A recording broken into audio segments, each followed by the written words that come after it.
Hello everyone, welcome back to the channel. In this video, I'm gonna walk you through an easy step-by-step guide on how to change time zone on Webull. So to change your time zone on Webull, here's a simple guide. But before that, make sure you watch the video to the very end so you don't make any mistake, and also hit the subscribe button because it helps me out. So to get started with it, guys, so if you're on the mobile app version and you want to change your time zone, here's a guide on how you can do that. So open the app, then log into your account.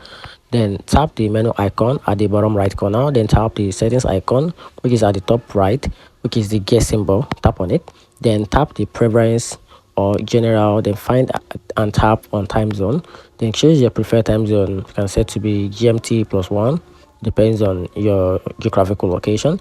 Then tap confirm from there, or you can also tap save if required, depends on the tool. It can be confirmed, depends on the app version as well.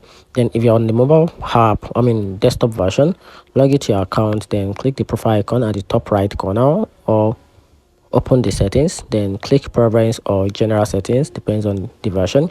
Then locate the time zone settings, then select your desired time zone for the drop down, then click save or apply to confirm, and that's it. Find the video helpful, turn on the notification button and subscribe for more. Thanks.